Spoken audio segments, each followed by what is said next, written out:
আসসালামু আলাইকুম। আমরা আজকে মানসিক দক্ষতা ক্লাস করব। জ্যামিতিক চিত্রের সংখ্যা গণনা করব আমরা। ত্রিভুজ, চতুর্ভুজ, বৃত্ত অথবা অ্যাবনর্মাল কিছু শেপ, সেগুলোর ভিতরে লুকায়িত থাকে একাধিক চিত্র। সেই চিত্রগুলো খুঁজে বের করে আমাদেরকে বলতে হবে যে মোট কয়টা আছে। এই ক্লাসটা আমরা আজকে করব। তো মানসিক দক্ষতায় 15টার মধ্যে কমপক্ষে একটা এই চ্যাপ্টার থেকে আসে। ভাগ্য ভালো হলে একাধিক আসে, দুইটা তিনটাও আসে। আর রিটেনে তো তিন চারটা মিনিমাম আসে, পাঁচটা ছয়টাও আসে। বুঝতে পেরেছেন?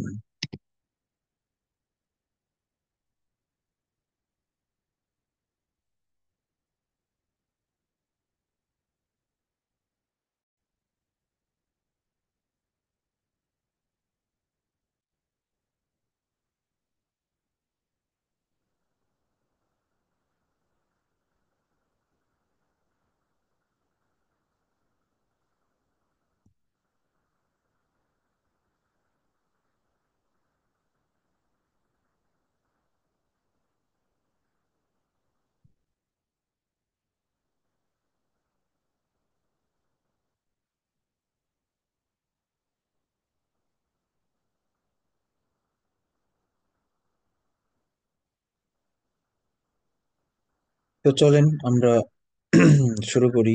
আমার স্ক্রিনটা কি দেখা যাচ্ছে? না স্যার। কি বলেন? মুখের অফ করে দিছি। হ্যাঁ, হ্যাঁ, এখন দেখা যাচ্ছে। হ্যাঁ, সবকিছু ক্লিয়ার করে দিতে পারছি। আচ্ছা, চ্যাপ্টার নাম হচ্ছে রেখাচিত্রের সংখ্যা গণনা। আমরা যেমন দেখতে পাচ্ছি একটা ত্রিভুজ, একটা বড় ত্রিভুজ, এটার ভিতরে লুকিয়ে আছে আর অনেকগুলো ছোট ছোট ত্রিভুজ। তো আমাদের দায়িত্ব হচ্ছে এই ত্রিভুজগুলোর সংখ্যা গণনা করা, মোট কয়টা আছে। তো আমরা একটু গোনার চেষ্টা করি। আমরা এই ছোট ত্রিভুজগুলোকে একটা করে নাম দিয়ে দিই। সাপোজ 1, 2, 3, 4। তাহলে একটি করে ত্রিভুজ কয়টা আছে? একটি করে ত্রিভুজ মিলে ছোট ছোট ত্রিভুজ আছে 4টি, তাই না? 1 নম্বর একটা ত্রিভুজ, 2 নম্বর একটা ত্রিভুজ, 3 নম্বর একটা ত্রিভুজ, 4 নম্বর একটা ত্রিভুজ। আমরা দেখি দুইটি করে ত্রিভুজ মিলে একটা বড় ত্রিভুজ কোথায় গঠন করেছে। দেখি তো আমরা, বলেন তো, 1 আর 3 মিলে একটা ত্রিভুজ গঠন করে কিনা। 1 আর 3 মিলে এই ত্রিভুজ গঠন করেছে না? জি স্যার। তাহলে 1 আর 3 মিলে একটা ত্রিভুজ গঠন করেছে। আমরা যদি লিখি দুইটি করে পাই, 1 আর 3 মিলে একটা, আবার 2 আর 4 মিলে একটা, তারপর আরো কি আছে? স্যার 3 এবং 4 মিলে একটা হয়। ইয়েস, 3 এবং 4 মিলে একটা। দুইটা করে আরো কি হয়? 1 আর 2 মিলে কি একটা ত্রিভুজ হয়? না স্যার। হয় না, চতুর্ভুজ হয়ে যায়। তাহলে 1 আর 2 মিলে বাদ। কোনাকুনি কি হয়? 1 আর 4 মিলে ন, 2 আর 3 মিলে ন, তাহলে আর নাই। তাহলে দুইটি করে ত্রিভুজ হয় তিনটি। আচ্ছা, আর চারটি করে মানে একদম বড় পুরো একটা ত্রিভুজ, 1, 2, 3, 4 মিলে একদম বাইরের যে বর্ডারটা, সেটা একটা ত্রিভুজ না? চারটি করে আমরা একটা ত্রিভুজ পাই। তাহলে মোট যোগফল কয়টা? 4 আর 3 7 আর 1 8, 8টি। নাকি আরো আছে দেখেন তো?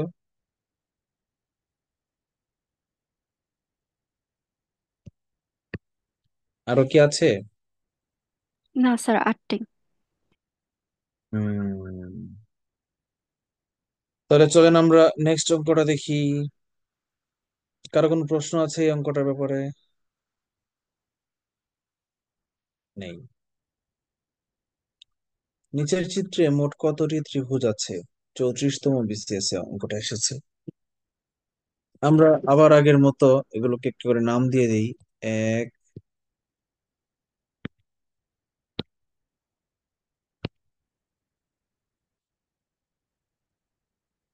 দুই, তিন, চার, পাঁচ, ছয়।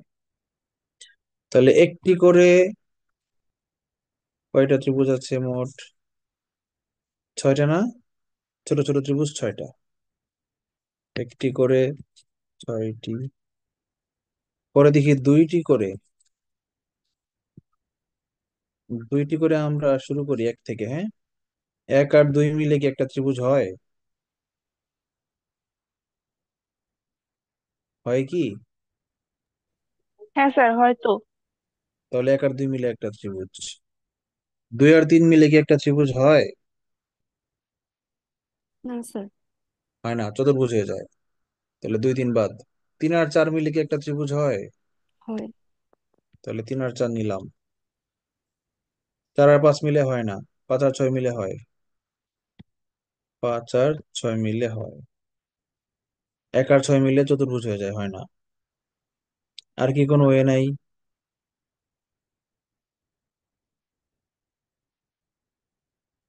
দুইটা করে? না, হচ্ছে না। তাহলে আমরা পেলাম দুইটি করে ত্রিভুজ মিলে তিনটি। তিনটি করে দেখি তো হয় কিনা। এক দুই তিন মিলে কি একটা হয়? জি স্যার, হয়। হয়। পরে দুই তিন চার মিলে কি একটা হয়? জি স্যার। হ্যাঁ হয়। স্যার, হয়। তিন চার পাঁচ মিলে কি একটা হয়? জি স্যার, হয়। আচ্ছা। চার পাঁচ ছয় মিলে কি একটা হয়? হয়। জি স্যার। পাঁচ ছয় এক মিলে কি একটা হয়?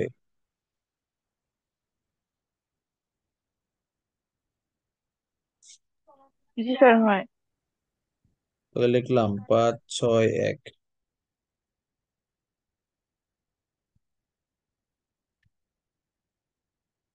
পরে ছয় এক দুই মিলে কি একটা হয়? জি স্যার। স্যার, এইভাবে হিসাব করলে তো প্যাচ লেগে যাবে। কিভাবে বেশ লাগবে?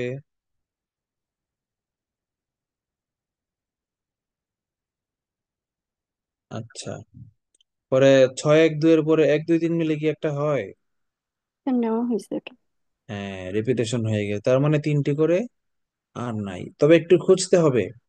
এক সিরিয়াল ছাড়া, এক ক্রমিক, যেমন তিন চার পাঁচ তিনটা একসঙ্গে, এক সিরিয়াল ছাড়া গ্যাপ দিয়ে কি সম্ভব কিনা। যেমন ধরেন আমি যদি বলি তিন চার পাঁচ না নিয়ে তিন চার ছয় বা তিন চার এক, সম্ভব কিনা? না, সম্ভব না। তাহলে আমরা আর আগাইলাম না, তিনটি করে আর পসিবল না। চারটি করে কি ত্রিভুজ বানানো সম্ভব? ধরেন দুই তিন চার পাঁচ, না ত্রিভুজ হয় না। এক দুই তিন চার, ত্রিভুজ হয় না। এক ছয় পাঁচ চার, ত্রিভুজ হয় না। তাহলে চারটি করে হচ্ছে না। পাঁচটি করে হবে না। কল্পনা করেন তো, পুরো ত্রিভুজ থেকে যে কোনো একটা ত্রিভুজ গ্যাপ করে সরায় ফেললে সেটা ত্রিভুজ হবে না, চতুর্ভুজ হয়ে যাবে। তাহলে পাঁচটি করেও হচ্ছে না। ছয়টি করে একটা হয়।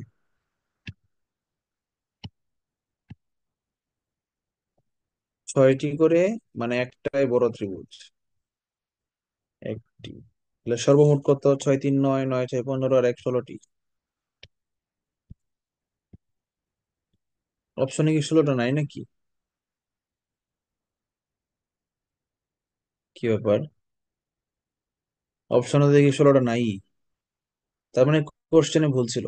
যিনি কোশ্চেন তৈরি করেছেন তিনি খেয়ালই করেননি যে এখানে 16টা ত্রিভুজ আছে। বুঝতে পেরেছেন?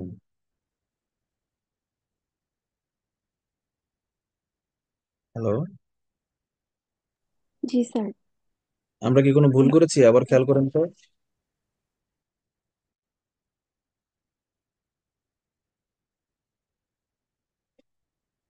স্যার, ভুল করা হয়নি স্যার, 16টি হবে। 16টি হবে। তার মানে কোশ্চেন, আমরা বিপিএসসি যারা কোশ্চেন করে তাদের চেয়ে আমাদের আইকিউ বেটার, তাই না? আনন্দের নাচ। একবার ফাস্ট ফুডে খাইতে গেছি। আমি ফাস্ট ফুডকে ছোটবেলা থেকেই ঘৃণা করি।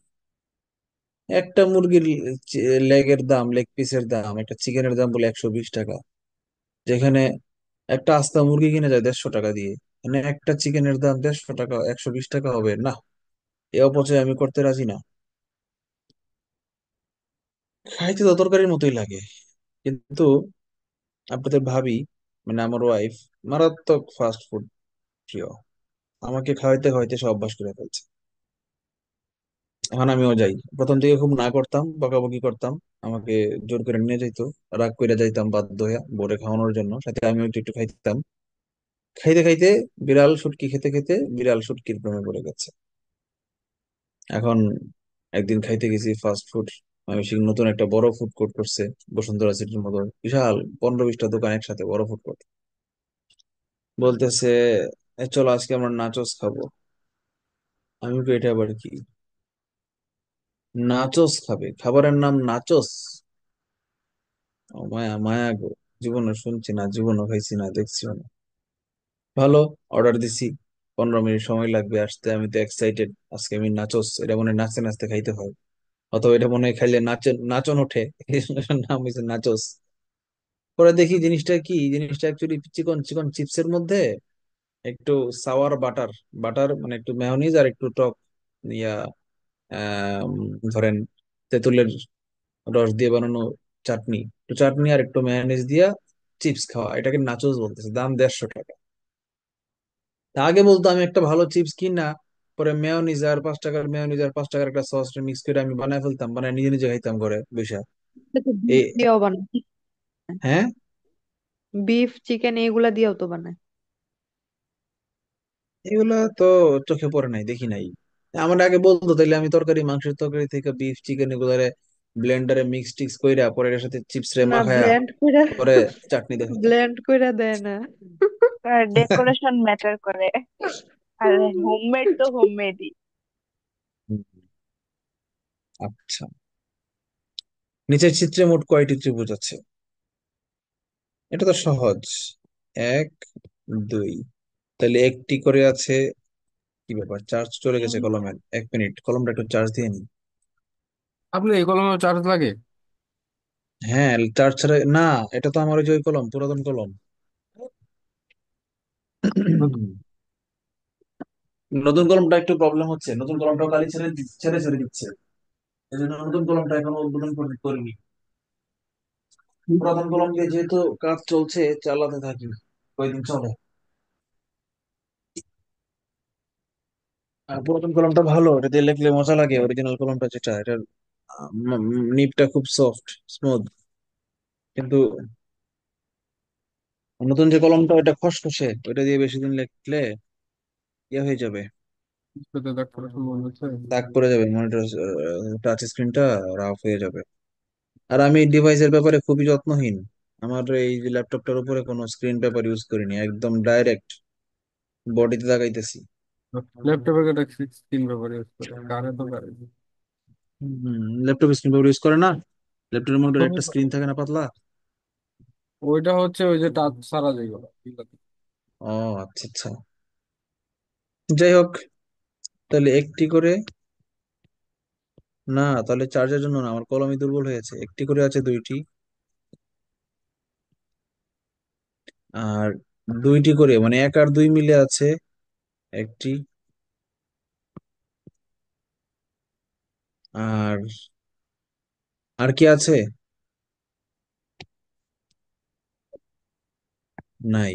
তাহলে 3টি আনসার, 1, 2 আর 1, 2, এই 3টা আনসার। তাহলে 3টি আনসার। ওকে, 35তম বিসিএস। এটা একটু কঠিন আছে। নিচের চিত্রে মোট কতটি ত্রিভুজ আছে? আমরা যদি দাগায় ফেলি, প্রত্যেকটা নাম দিয়ে দেই। 1, 2, 3, 4, 5, 6, 7, 8, তাহলে সিঙ্গেল সিঙ্গেল মানে একটি করে আছে 9টি। দেখি দুইটা করে, 2 আর 3 মিলে হয়, 3 আর 4 মিলে হয়, 4 আর 5 মিলে হয়, 2 আর 5 মিলে হয়। বায়ান্নর ভাষা আন্দোলন। এই পাশে সবগুলো নেওয়া শেষ। তাহলে এই পাশে যেহেতু 4টা হইছে, মানে এই যে বড় ব্লকটা, এই ব্লকের ভিতরে যেহেতু 4টা হয়েছে 2টা করে, তাহলে ডান পাশের যে বড় ব্লকটা এখানেও 4টা হবে 2টা করে। টাইম আমাকে একটু সেভ করতে হবে। হ্যাঁ, প্লাস 4টি। তাহলে মোট কয়টা হলো? 2টি করে। কয়টা হলো? আটটা। 8টি। 8টি, 8। ফাইন। এবার দেখি 3টা করে হয় কিনা। 2 3 4 হয় না, 2 5 4 হয় না, 3 2 5 হয় না, 3 4 5 হয় না। তাহলে বাম পাশে না হলে ডান পাশে হবে না। দেখি দুইটা মিক্স করে হয় কিনা। 2 5 6 চতুর্ভুজ হয়ে গেছে। 5 6 7 চতুর্ভুজ। হুম, তাহলে হইল না। 3টি স্যার করে, 4 5 6 9 হয়। 4টা, এটা তো 4টা করে, 3টি করে হয় না। 3টি করে কোথাও হচ্ছে না। এককে সহজ দেখি হয় কিনা। 1 2 5 হয় না, হবে না। তাহলে একটি করে, 3টি করে আর হবেই না। এবার দেখি আমরা 4টি করে হয় কিনা। হুম,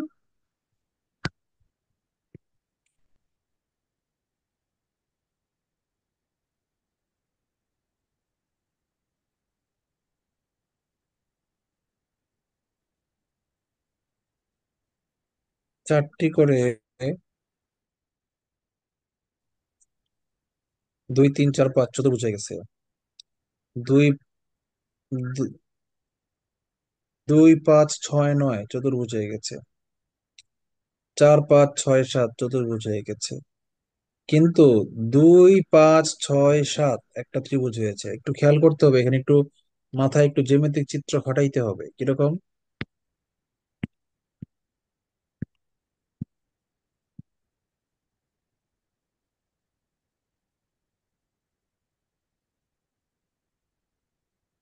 এটা একটা ত্রিভুজ, 2 5 6 7, আবার 4 5 6 9, এটা একটা ত্রিভুজ। 4টি করে, এটা একটু মাথা খাটাইতে হবে। হ্যাঁ, তাহলে 2 5 6 7 একটা ত্রিভুজ, আবার 4 5 6 9 একটা ত্রিভুজ। 4টি করে কি আরো সম্ভব একের সঙ্গে? না, অসম্ভব। আর একটু ভালো করে মাথা ঘাটান তো। না, সম্ভব না। আচ্ছা, 5টি করে কি সম্ভব? 2 3 4 5 6 পঞ্চভুজ হয়ে গেছে। 5টি করে সম্ভব না। তাহলে 6টি করে। মনে করেন 2 3 4 5 6 7, এটা একটা রম্বস হয়ে গেছে।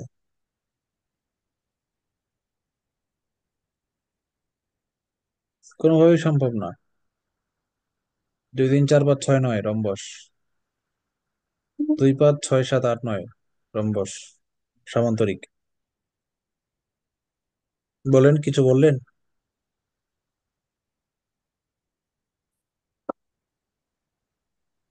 7টি করে সম্ভব না। নিচের 8টা আছে, এই নিচের 8টার মধ্যে একটা যে কোনো একটাকে বাদ দিলে সেটা আর ত্রিভুজ হবে না। 8টি করে তো নাই, হবেই না। তাহলে 4টি করে 2টি, আর সবগুলো মিলে বড় একটা, 9টি মিলে একটি, সবগুলো মিলে বড় একটা, 9টি। আরো কি সম্ভব? একটু মাথা খাটান তো।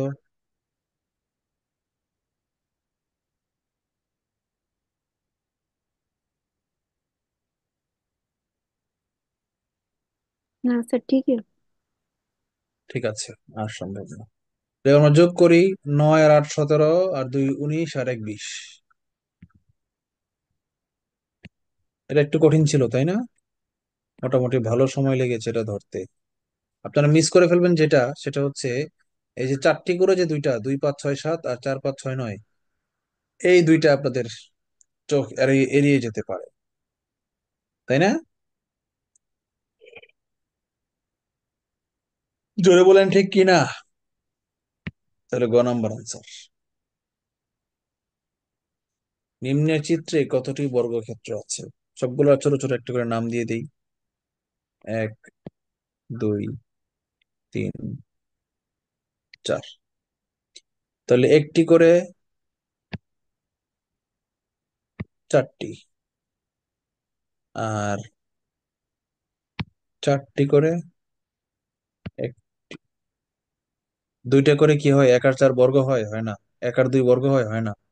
যদি এখানে বর্গ না বলে বলতো চতুর্ভুজ, তাহলে আরো 4টা আমরা পাইতাম। 1 আর 2 মিলে, 1 আর 4 মিলে, 3 আর 4 মিলে আরো 4টা পাইতাম। সেটা দরকার নাই, শুধু বর্গ যেহেতু বলেছে আর নাই, তাহলে আনসার 5টি। Any question?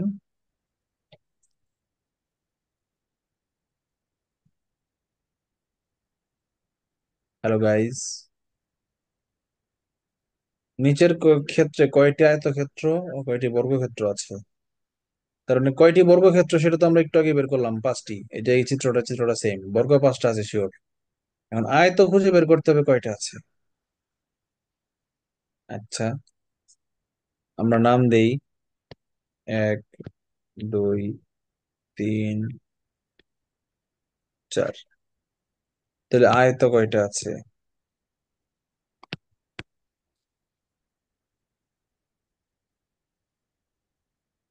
দুটি করে। 1 আর 2 মিলে একটা আয়ত হয়, হ্যাঁ। 2 আর 3 মিলে একটা আয়ত হয়, হ্যাঁ। 3 আর 4 মিলে একটা আয়ত হয়, হ্যাঁ। 4 আর 1 মিলে একটা আয়ত হয়, হ্যাঁ। আর কি হয়? সবগুলো মিলে 1 2 3 4 মিলে না। 3টা করে না।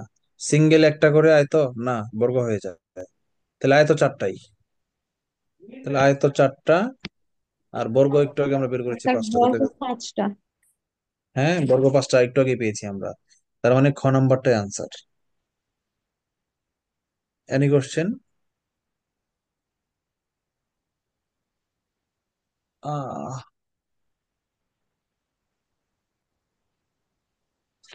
Any question? No question, then we may proceed. না স্যার। নিচের চিত্রে কতটি বর্গক্ষেত্র আছে? এই যে এখানে কোনোটা কেটে দিয়েছে না, এটা আপনাকে খেয়াল করতে হবে। এই জন্য এটা বাদ। 1 2 3, এই তিনটাই বর্গ। 4 নাম্বারটাতে বর্গ হয় নাই। আর 1 2 3 4 সবগুলো মিলেও বর্গ হয় নাই, এই জন্য 3টা। এই 4 নাম্বারটা ক্রস। ইজি। নিচের চিত্রে কয়টি চতুর্ভুজ আছে? এটা মজা, কিন্তু অনেক মজা এটা। আমরা নাম দিয়ে দেই, ভার্টিক্যালি নাম দেই। নামকরণ কিন্তু ইম্পর্টেন্ট। আমরা নামকরণ উল্টাপাল্টা দিলে কিন্তু উপরে গুনে পাবো না। ধরেন বললাম এটা 1, এটা 2, এটা 3, এটা 4, ওটা 5, এভাবে দিলে আমরা খুঁজে পাবো না। নামকরণটা সিরিয়ালি করতে হবে, বুঝতে পেরেছেন? তো কিভাবে নামকরণ করতে হবে? হয় ভার্টিক্যাল, নয় হরাইজন্টাল। ভার্টিক্যালি আমি বেশি খুঁজে পাচ্ছি, তাহলে ভার্টিক্যালি নাম করি। 1 2 3 4 5 6 7 8 9। কয়টা চতুর্ভুজ? তাহলে একটি করে কয়টা আছে? সিঙ্গেল সিঙ্গেল একটা করে, বলেন। আনমিউট থাকেন একজন দুইজন, রেসপন্ডার না থাকলে কাজ করা 9টা হবে না। স্যার। 9টা। 9টা। একটি চতুর্ভুজ করে সিঙ্গেল করে 9টি। এবার বলি দুইটি করে। দুইটি করে দেখেন, এক দুই, দুই তিন, তিন চার, এগুলো চতুর্ভুজ। আবার বাম ডানে মানে অনুভূমিক ভাবে 2 6 9 7 7 3, এগুলোও কিন্তু দুইটা করে চতুর্ভুজ। সুতরাং ভার্টিক্যাল এবং হরাইজন্টাল দুই দিক থেকেই দুইটা করে চতুর্ভুজ হয়, সবগুলাকেই গুনতে হবে। 9 7 বলাতে আমার একটা কথা মনে পড়লো। আমাদের এক স্যার ছিলেন আসানুল্লাহ ইউনিভার্সিটিতে, টেক্সটাইল যখন পড়ি, স্যার হুজুর ছিলেন। উনি আমাদেরকে পড়াইতেন ফেব্রিক জিওমেট্রি, মানে কাপড়ের ভিতরে যে জিওমেট্রি, কাপড়ের সুতাগুলা কিভাবে একটা আরেকটার সাথে বিন্যস্ত হয়ে থাকে। পুরাই ম্যাথমেটিক্যাল সাবজেক্ট, খালি tan theta, cos theta, theta আর থিটা। পরে এই থিটার মায়ের পেজ আবার আমি ভালো বুঝতাম। আমাদের যে ফার্স্ট বই ছিল, যারা সিজিপিএ 4-এ 3.94 নিয়ে বেরোইছে, ওরাও ধরতে পারতো না ম্যাথমেটিক্যাল ক্যালকুলেশন গুলা, বাট এটা আমি ভালো পারতাম, ম্যাথে ভালো ছিলাম আমি আগে থেকে। এবং স্যার প্রশ্ন করার আগে আমি বুঝতাম স্যার এই মুহূর্তে কি প্রশ্নটা করতে যাচ্ছে। কেন বুঝতাম? কারণ এই পুরা জিনিসটাকে, এই পুরা জিওমেট্রিটাকে বুঝতে গেলে পরবর্তীতে এই প্রশ্নটাই লজিক্যালি আসে। So, আমি যদি টিচার হইতাম তখন আমিও এই প্রশ্নটাই করতাম। So, আমি বুঝেই নিছি স্যার এই প্রশ্নটা এখন করবে। স্যার প্রশ্ন করার আগে আমি ক্যালকুলেশন আগে করে ফেলতাম যে এটা হচ্ছে এটা। পরে স্যার অর্ধেক প্রশ্ন করার আগে আমি উত্তর দিতাম, স্যার এটা উত্তর হচ্ছে এটা। স্যার আমার দিকে তাকায় থাকতো এইভাবে, পরে বলতো কিছুক্ষণ 1 সেকেন্ড তাকায় থাকার পরে বলতো প্রশ্ন শেষ করার আগে উত্তর নয়। আচ্ছা। আবার সেম কাহিনী, বয়স কম ছিল তো বুঝেন না, তখন ফার্স্ট ইয়ার বা সেকেন্ড ইয়ারে পড়ি মনে হয়। তো আবার একটু পরে মনে থাকে না স্যার যে না করছে, আমি খুব এক্সাইটেড, ক্যালকুলেশন করে ফেলছি আগেই, অর্ধেক প্রশ্ন করার আগেই স্যার এটা এটা। আবার প্রশ্ন করার আগে উত্তর নয়, নাম কি? নওশাদ। 9 7 97, ম্যাথমেটিক্যাল নেম, এই জন্যই ম্যাথে ভালো। ঠিক আছে। পরে স্যার আমার 9 7 ডাকতো সবসময়, এবং বন্ধুরাও পরে আমার 9 7ই ডাকতো, আগে জানতো না যে আমার নাম 9 7। পরে আমাকে ডাকতো উল্টা পাল্টা 97, 96 আছে না, উল্টা পাল্টা 96, আমাকে ডাকতো উল্টা পাল্টা 97। তাহলে আমাদেরকে দুইটি করে ভার্টিক্যাল এন্ড হরাইজন্টাল বোথ ডিরেকশনেই, বোথ অ্যালাইনমেন্টে আমাদেরকে খুঁজে বের করতে হবে। ভার্টিক্যাল, যারা ক্লাস না করবে তারা শিট দেখে বুঝবে না, বলবে ভি আবার কি, এইচ আবার কি। ভার্টিক্যাল মানে উলম্ব, লম্বালম্বি। আচ্ছা, ভার্টিক্যাল হচ্ছে 1 2, 2 3, 3 4, 4 5,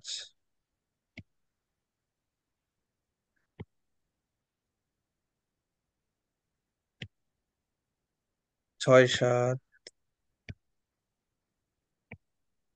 7 8। আর নাই হরাইজন্টাল কয়টা আসছে দেখি, তাহলে কয়টা পেলাম এখানে আমি? 1 2 3 4 5 6টা। হরাইজন্টাল কয়টা আছে? 6 2। পরে 9 7, আমার নামটা চলে আসছে, ওটা বলটা 97, 7 3, 8 4, তাহলে কয়টা পেলাম? 4টে। ওকে, এবার দেখি তিনটি করে। তিনটি করেও ভার্টিক্যাল হরাইজন্টাল। ভার্টিক্যাল কয়টা হয়? 1 2 3, 2 3 4, 3 4 5, 6 7 8। আর নাই হরাইজন্টাল, একটাই, 9 7 3,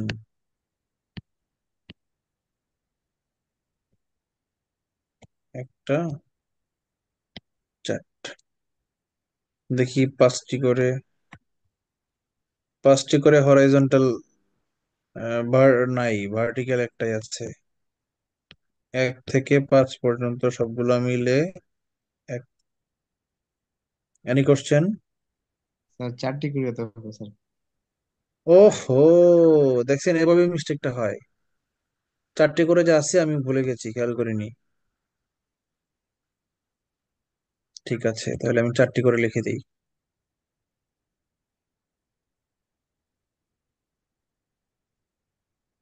থাক, 5টি করে উপরেই থাক, আমি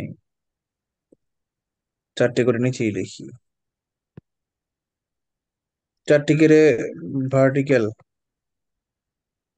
1 থেকে 4 পর্যন্ত একটা,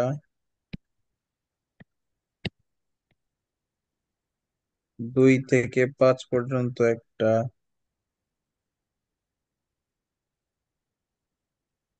আর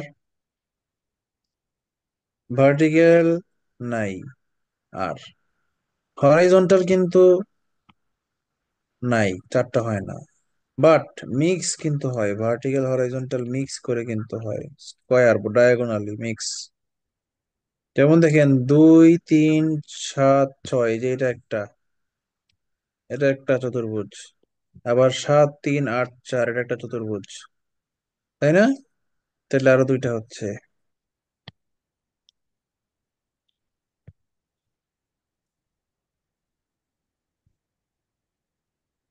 তাহলে মিক্স হচ্ছে এটা 2। নিয়েও তো একটা হচ্ছে, কোনটা? এই যে 6 2 7 3 8 4। 6 2 7 3 8 4, এটা তো 6টা করে, 6টা করে তো আমি বলি নাই, এখনো যাই নাই। অ্যাডভান্স উত্তর দিয়ে দিয়েছেন 9 7-এর মতো। 2 3 6 7 একটা, আর হচ্ছে 3 4 8 7 একটা, 3 4 8 7, পাইলাম 2টা। তারপর 4টা করে আরো আছে কিনা ভালো করে খেয়াল করেন, বাজের মতো শকুনের মতো চোখ দিয়ে। 1 কে সহ কি হয় না, 1 কে ধরলে 4টা করে হবে না, উল্টা পাল্টা হয়ে যাবে। 9 কে সহ হবে না, 9 6 7 8 চতুর্ভুজ হয় না, পিরামিড শহীদ মিনার হয়ে যায়। তাহলে 6টি করে দেখি। 6টি গুলো ভার্টিক্যাল হয় না, হরাইজন্টাল হয় না, বাট ভার্টিক্যাল হরাইজন্টাল মিক্স করে হয়, তাই না? 2 3 4 6 7 8, 6টি করে একটি হয়। 7টি করে কি হয়? হয় না। 8টি করে হয় না। 9টি করে হয় না, আর হয় না। এবার আমরা গুনে ফেলি। গুনে গুনে 1 2 3, যায় যায় যায় চলে দিন। 9 6 15, 15 আর 8 23, 24 25, আর 25 আর 5 30, 30টি। Any question? ভাগ্যিস 30 ছিল আনসার শিটে। ওকে, এনি কোশ্চেন? কারো কিছু বলার আছে? না স্যার। এখন বলবেন স্যার এত সময় নিয়ে একটা কোশ্চেন সলভ করলে কেমনে? হ্যাঁ, ম্যাথ আর মেন্টাল এবিলিটির জন্য আমরা সময় পাই মাত্র এক একটা 1 মিনিট করে। আর গড়ে 120 মিনিটে 200 কোশ্চেন আনসার করতে হইলে আমরা সময় পাই 36 সেকেন্ড করে। এর মধ্যে আমরা 150 কোশ্চেন আনসার করতে চাই। 50টা স্কিপ করলে সেটা 5 সেকেন্ড বা 7 সেকেন্ড পরেই তখন দেখি পারি না স্কিপ। ওখানে 36 সেকেন্ডের মধ্যে 30 সেকেন্ড সেভ হয়ে যাচ্ছে। তাহলে 50টা কোশ্চেন 30 সেকেন্ড করে সেভ হইলে আমরা কিন্তু 25 মিনিট বাড়তি, 25 মিনিট সেভ হয়ে যাচ্ছে। আমরা 150 কোশ্চেন নিয়ে ভাবতে চাই, আনসার করতে পারি আর না পারি। পাস করতে লাগে 115 20। এখন 150 কোশ্চেনে যদি আমরা 120 মিনিট থেকে 25 minute minus, sorry 25 minute add করে দিই, তাহলে আমরা গড়ে কিছু সেকেন্ড বাড়বে, মানে ধরুন 45 সেকেন্ডের মতো গড়ে একটা কোশ্চেনে পাবো। এখন যদি আমরা ম্যাথ এবং মেন্টাল এবিলিটিতে 30টার জন্য 30 মিনিট খেয়ে ফেলি, আর 50টা কোশ্চেন 6 সেকেন্ড করে, 5 6 30, 300 সেকেন্ডে কয় মিনিট হয়? 5 মিনিট খেয়ে ফেলি, তাহলে 35 মিনিট যদি আমার চলে যায় ম্যাথ আর মেন্টাল এবিলিটি প্লাস হলো 50টা ওয়েস্টেজ টাইম, তাহলে বাকি ম্যাথ আর মেন্টাল এবিলিটি আর 30টা আর 50টা চলে গেলে বাকি থাকে হলো, সরি, ম্যাথ আর মেন্টাল এবিলিটি 30টা আর 50টা স্কিপ, মোট 80টা চলে গেলে থাকে 120টা, আর সময় চলে গেছে 35 মিনিট। 120টা কোশ্চেন যদি আমার, মোট 120 থেকে 35 মাইনাস করলে সময় থাকে হচ্ছে 85 মিনিট। 85 মিনিটে যদি 120টা ম্যাথ মেন্টাল এবিলিটি ছাড়া অন্যান্য কোশ্চেন আনসার করতে হয়, তাহলে প্রতিটার জন্য টাইম পাই কত সেকেন্ড করে? 85 মিনিট ডিভাইডেড বাই একশো স্যার বিশ কত 42 হয়? মিনিট, স্যার 42 সেকেন্ড করেছেন। 42 সেকেন্ড। দেখছেন, 85 minute into 60 divided by 120, 42 second করে আমরা পাই। তো 42 সেকেন্ড কিন্তু খারাপ না। হ্যাঁ, বাংলা, মানে বাংলাদেশ বিষয়গুলি, আন্তর্জাতিক বিষয়গুলি, ভূগোল, এগুলা ইংলিশ গ্রামারটা একটু টাইম নিবে, বাট বাংলা সাহিত্য, ইংরেজি লিটারেচার এগুলো টাইম নিবে না। সো 42 সেকেন্ড কিন্তু মোর দেন এনাফ। সেক্ষেত্রে আমরা ম্যাথ এবং মেন্টাল এবিলিটির জন্য আমরা 1 মিনিট টাইম বরাদ্দ রাখতেই পারি। আবার কিছু কিছু ম্যাথ আছে 15টার মধ্যে, মনে করেন যে আপনি সবগুলাই পারবেন না, দুইটা তিনটা বাদ দিবেন, 12টা করবেন, সেখানে কিছু স্কিপ হয়ে, না সরি, স্কিপের আলাপ বাদ, স্কিপ কিন্তু 50টার মধ্যে চলে গেছে, 50টা স্কিপ করেই ফেলছেন, আপনি পারেন না ধরে নিছেন। এখানে আবার ম্যাথের যখন তিনটা পারবেন না, এখানে কিছু টাইম বাড়তি, ওয়েস্টেজ টাইম বাড়তি বেঁচে যাবে। 12টা ম্যাথ আনসার করতে গেলে আপনার 12 মিনিট যদি লাগে, আহ এর মধ্যে দেখবেন 5টা ম্যাথ, মিনিমাম 5-6টা ম্যাথ শর্টকাট করা যায়, 1 মিনিট হচ্ছে কম টাইম লাগে। একটা দুইটা ম্যাথ একটু বেশি টাইম খেয়ে ফেলবে। আর মেন্টাল এবিলিটি 15টার মধ্যে 15টাই পারবেন আশা করি আমার স্টুডেন্টরা।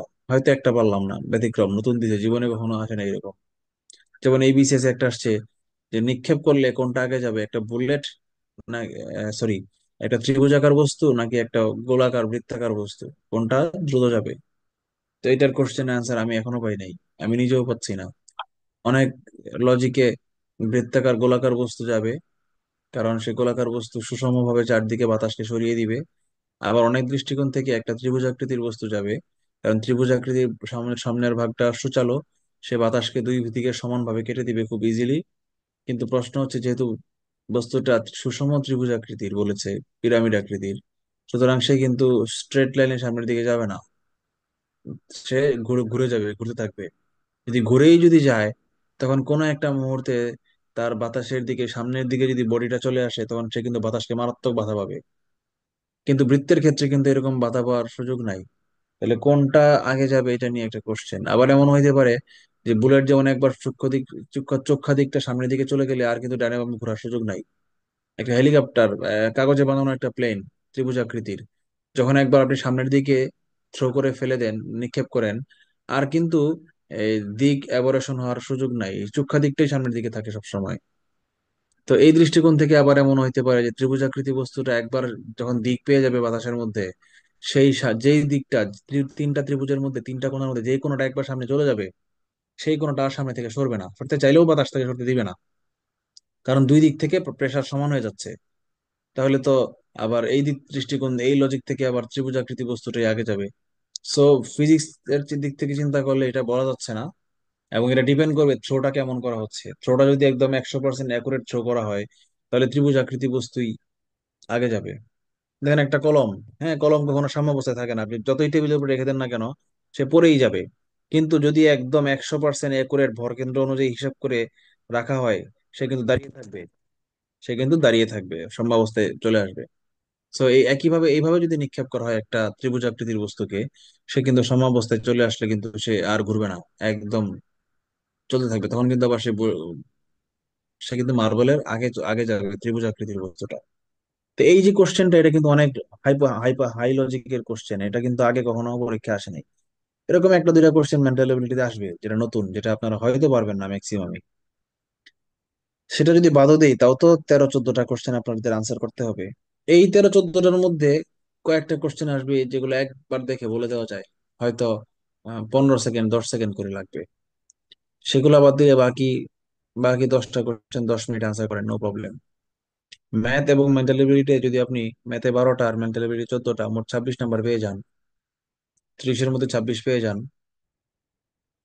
আই মিন পেতেই হবে আমার স্টুডেন্টদেরকে, আর আপনারা খেয়াল করেন, ম্যাথের 15 নম্বরের জন্য আমি 26টা ক্লাস নিচ্ছি, মেন্টাল এবিলিটি 15 নম্বরের জন্য আমি 8টার বেশি ক্লাস নিচ্ছি। তাহলে আপনি অন্যান্য জায়গায় তো আন্তর্জাতিক বিষয়গুলির পুরো 20 নম্বরের জন্য 8টা ক্লাস, বাংলাদেশ বিষয়গুলির পুরো 30 নম্বরের জন্য 14টা ক্লাস।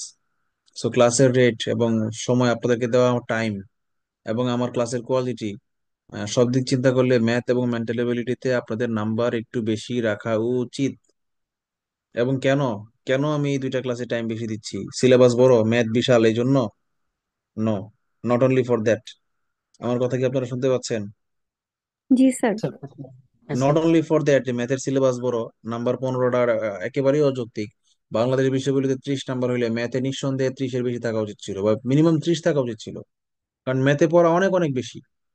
তারপরেও ম্যাথে কেন যে এত কম নাম্বার রাখছে বিপিএস, এটা আমার জানা নাই। হোয়াট এভার, ধরলাম তারা ম্যাথ আর মেন্টাল এবিলিটি মিলে 30 নাম্বার দিছে। তাও তো আমার ক্লাস চলে যাচ্ছে 26 আর 8 32টা, মিনিমাম, ম্যাক্সিমাম 35টা। তাও তো বাংলাদেশ বিষয়গুলির দ্বিগুণ ক্লাস হচ্ছে। তাহলে কেন এতগুলো ক্লাস দিচ্ছি আমি? আমি নাম্বারের আনুপাতিক হারে কেন ভাগ করলাম না? সিলেবাস কমপ্লিট হবে, নাম্বার কম কম পড়বে। বাংলাদেশ বিষয়গুলিতে যেমন আপনি 30-এ 30 পাওয়া দরকার নাই, 30-এ আপনি 18 পাইলে আপনি পাস, পার্সেন্টেজ হিসাব করলে। 200-এর মধ্যে 120 পাইতে গেলে লাগে 60% নাম্বার। তো 60% মানে কি? 30-এর মধ্যে 18, তাই না? তো 18 পাইলেই তো পাস ছিল। বাংলাদেশ বিষয়গুলিতে আমাদের টার্গেট তো এরকমই, 18-20 তো টার্গেট, মিনিমাম 18 আর কি, 18 থেকে 20, 22, 24, বাড়তি যা পাওয়া যায়। তাহলে ম্যাথে আমরা, ম্যাথ মেন্টাল এবিলিটিতে আমরা কেন 30-এর মধ্যে 18 টার্গেট টার্গেট করে 30টা এত 33টা ক্লাস নিচ্ছি? আমরা বাংলাদেশ বিষয়গুলির মতো 15-16টা ক্লাসে ম্যাথ আর মেন্টাল এবিলিটি দ্রুত শেষ করে দিতাম, দৌড়ে শেষ করে দিতাম। কেন এখানে আমি 25-26 নাম্বার টার্গেট নিচ্ছি? এটার উত্তর আপনারা কে জানেন? কোর্স যখন আমি ডিজাইন করেছি, তখন আমি এগুলো অনেক ভালোভাবে ক্যালকুলেশন করে, প্ল্যান করে, হিসাব করে আমি কিন্তু কোর্সটা ডিজাইন করেছি, আপনাদের শীট, পড়ার পরিমাণ স্যার এবং ক্লাস নেওয়া। স্যার বলেন। ম্যাথ আর মেন্টাল এবিলিটির এই যে এই নাম্বারগুলো সহজে উঠানো যায় অ্যানালাইটিক, অনেকটা ভুল মানে সহজে একদম একুরেটলি উঠানো যাবে না, সেজন্য সহজে ওঠানো যায় এটা আপনি বলতেছি। ম্যাথের স্টুডেন্ট এর জন্য বলতেছেন। যে আর্টসের স্টুডেন্ট, যে জীবনে ম্যাথ পারতো না, শুরু থেকে ম্যাথের ভয় ছিল, তার জন্য তো বাংলাদেশ বিশ্ববিদ্যালয়ের নাম্বার তোলাই সহজ, ম্যাথ কঠিন। সে ম্যাথে পাস তুলতে ভয় পাচ্ছে 15-এর মধ্যে। চিন্তাটা করতে হবে সবার দিক থেকে, ইউনিভার্সাল চিন্তাটা করেন।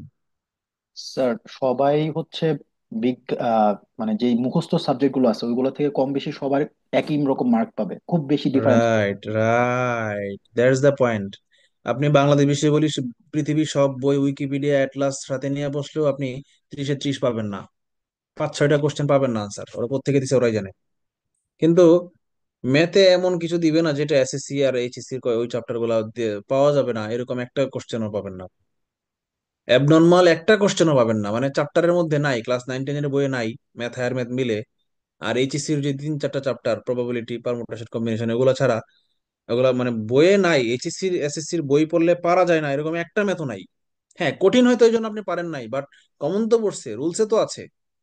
প্র্যাকটিস ভালো করলে আপনি ম্যাথ 15টা পারা উচিত। মেন্টাল এবিলিটি হয়তো কঠিন লজিক দিলে, নতুন বানায় দিলে হয়তো একটা দুইটা মিস হইতে পারে, বাট ম্যাথ একটাও মিস হওয়া উচিত না। স্যার 30-এর ভিতরে 25 মোটামুটি উঠানো যায় স্যার। এটা এটা হচ্ছে কারণ। হ্যাঁ, বুঝতে পেরেছেন? মানে ম্যাথে আনকমন কিছুই নাই, আমার সুযোগ আছে এখানে। মনে করেন আপনি যখন 100টা স্টুডেন্টকে শিক্ষা দিবেন, আপনি টিচার, তখন আপনি কাদেরকে জোর দিবেন? যে ছেলেগুলোর ব্রেন একদম বাদ, যাদেরকে দিয়ে, না, স্কুল বাদ দিলাম, ক্লাস বাদ দিলাম, ধরেন ফুটবল কোচ আপনি একজন, আপনি 100 জন প্লেয়ারকে নিয়ে খেলাচ্ছেন, 11 জন প্লেয়ার খুঁজে বের করবেন। এখন আপনি সবাইকে নিশ্চয়ই সমান ফোকাস দিবেন না, স্টুডেন্টদেরকে।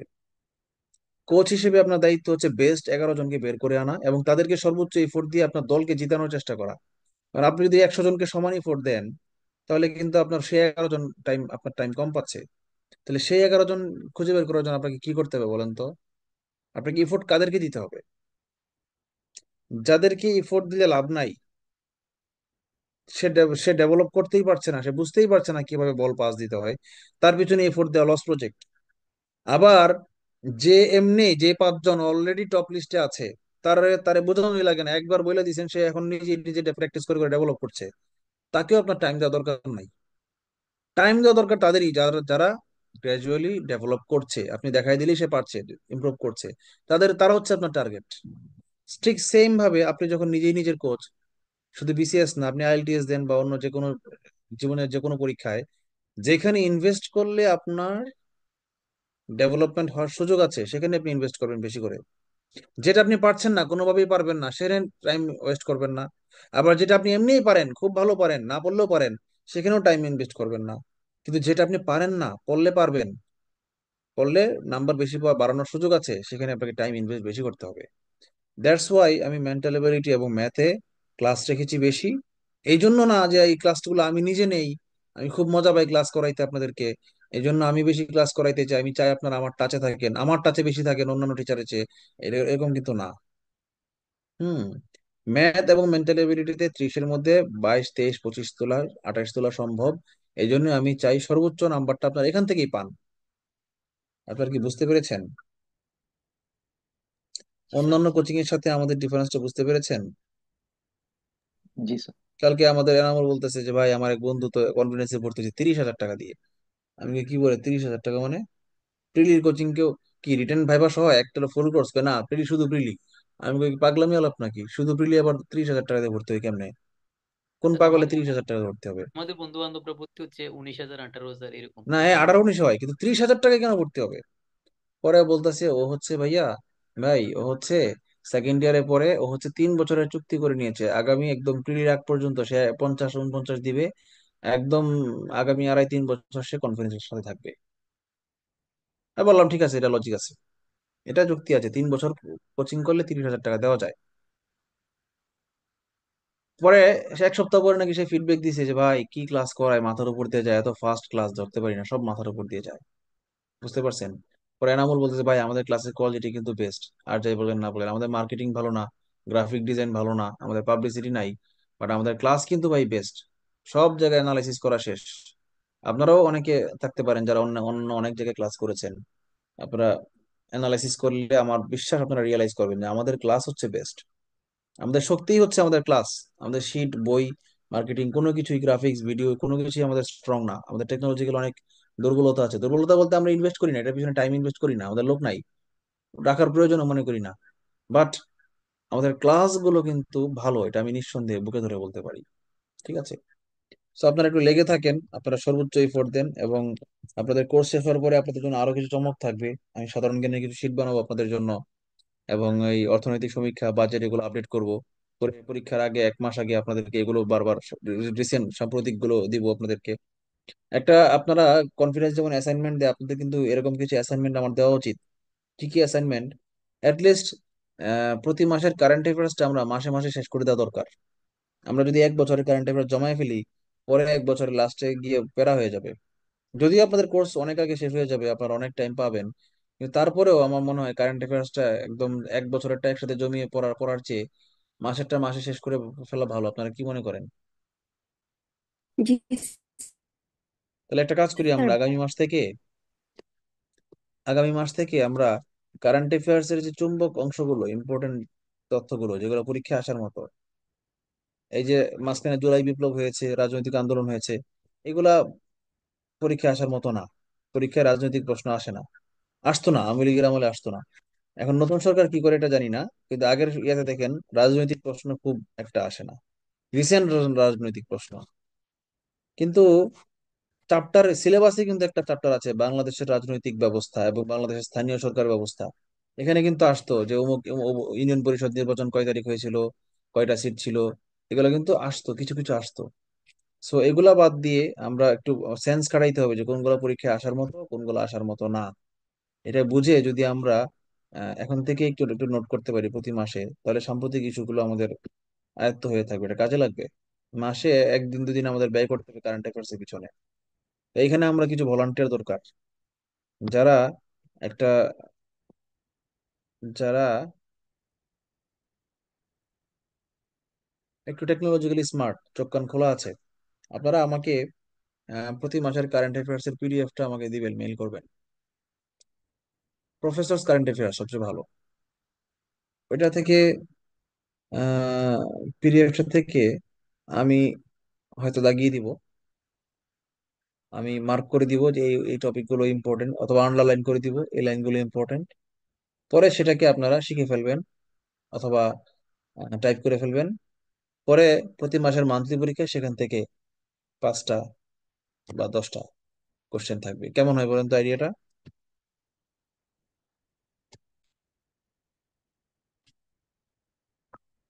হ্যালো, কি কানেক্টেড? জি স্যার। স্যার আইডিয়া ভালো স্যার, কিন্তু স্যার কারেন্ট অ্যাফেয়ার্স এর পিডিএফটা পাওয়াটা কি যাবে নাকি স্যার? আমরা ছবি তুলে পিডিএফ করে নিই। পাওয়া যায় বিভিন্ন গ্রুপে। আমি একবার চাইছিলাম, সার্চ দিছিলাম, গ্রুপে পোস্ট দিছিলাম, কে জানি আমাকে একটা লিঙ্ক দিছিল, এখানে 12 মাসের 12টা কারেন্ট অ্যাফেয়ার্স পাওয়া গেছিল, প্রিভিয়াস 1 বছরের আগে থেকে শুরু করে। তাহলে এখন হচ্ছে কি মাস? স্যার এটা নভেম্বর ডিসেম্বর চলতেছে স্যার। ডিসেম্বর। এখন জুলাইয়ের পর থেকে বাংলাদেশ এবং আন্তর্জাতিক বিষয়ের সবগুলো ঘটনাই সামনের বিসিএস এ আসার মতো। কিন্তু জুলাইয়ের আগের যেগুলো বাংলাদেশ বিষয়াবলীর ঘটনা, সেগুলো পরীক্ষা আসার মতো না। আগের গভর্নমেন্টের যতগুলো ডেভেলপমেন্ট প্রজেক্ট ছিল, এগুলো কোনোটাই বিসিএস পরীক্ষার সামনে আসবে না। তাহলে আসবে কি? আসবে হচ্ছে আন্তর্জাতিক বিষয়ের ঘটনাগুলো, এর আগে যেগুলো ঘটেছে, ফিলিস্তিন ইস্যু, কাশ্মীর ইস্যু, এগুলো আসবে পরীক্ষায়। আবার আসবে হচ্ছে বাংলাদেশ বিষয়গুলির স্পোর্টস অংশটাও আসবে, কারণ স্পোর্টস এর সাথে রাজনৈতিক কোনো সম্পর্ক নাই। ঠিক আছে, বাট জুলাইয়ের আগের রাজনৈতিক এবং সরকারের উন্নয়নমূলক কোনো কিছুই পরীক্ষায় আসবে না।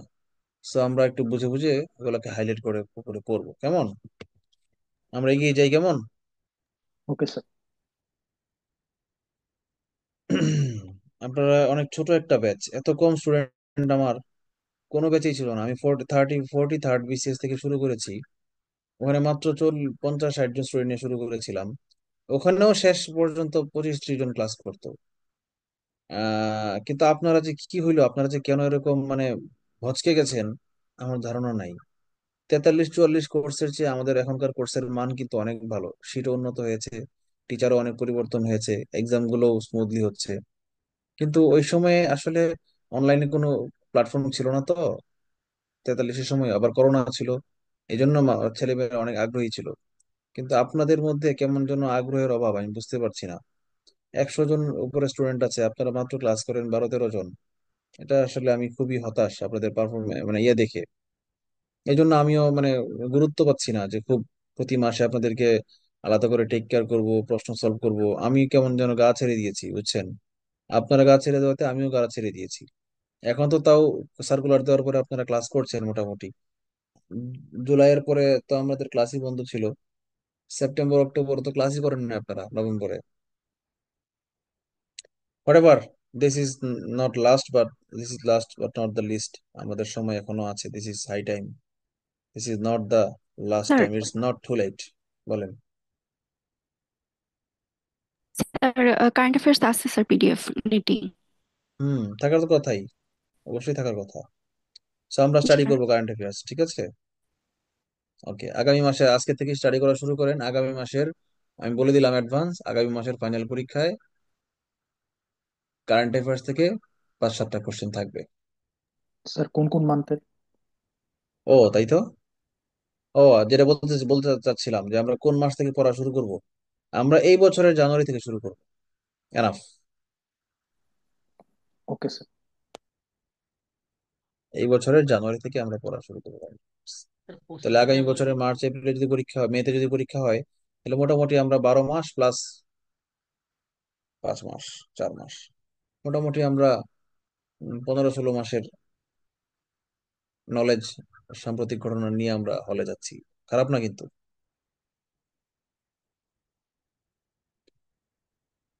আচ্ছা, নিচের চিত্রে কতটি ত্রিভুজ আছে? এখানে যে মাঝখানের যে বড় স্ট্রেট লাইন দুইটা, কর্ণ দুইটা, এই দুইটা কিন্তু খুব গুরুত্বপূর্ণ ভূমিকা রাখছে ত্রিভুজ গণনায়। কেন জানেন? কারণ এই দুইটা ছাড়া ত্রিভুজ আঁকা সম্ভব না।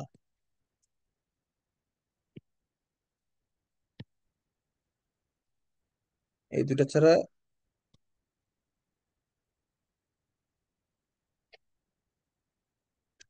একদম ভার্টিক্যাল এবং একদম হরাইজন্টাল যে লাইন গুলা, এগুলা দিয়ে আসলে ত্রিভুজ হবে না। ত্রিভুজ হইতে গেলে আমার একটা কোনাকুনি লাইন, এই কোনাকুনি লাইন দুইটা যে কোনো একটাকে ইউজ করতেই হবে। তাহলে আমরা একটু হিসাব করি তো।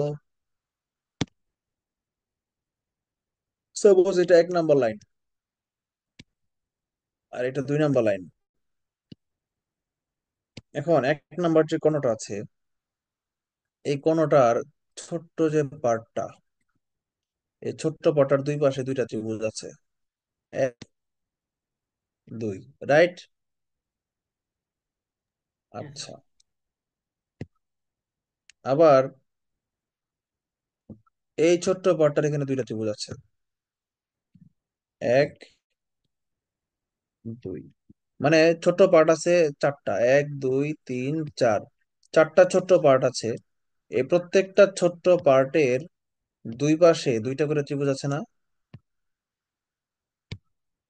তাহলে জি স্যার। চারটা পার্টের দুই পাশে ত্রিভুজ আছে 8টা। তাহলে 1 নাম্বার কর্ণ,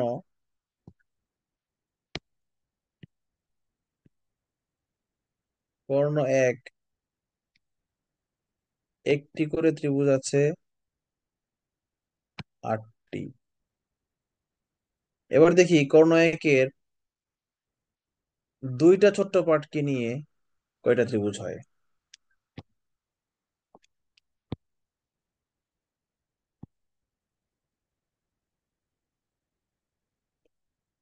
এই যে এই পার্টটা আর এই পার্টটা, এই দুইটা মিলে ত্রিভুজ হয় আর দুইটা, 1 2, তাই না? তাহলে দুইটা ত্রিভুজ হইলো দুইটা করে পার্ট নিয়ে। তাহলে কর্ণ 1-এর দুইটা করে পার্ট নিয়ে ত্রিভুজ হয় এই চারটা। প্রতিটা পার্টের জন্য দুইটা করে। তাহলে এইখানে একটা পার্ট, এখানে একটা পার্ট, এখানে আরেকটা পার্ট, 3টা পার্ট। 3টা পার্টে আমার ত্রিভুজ হবে 3 2 6টা।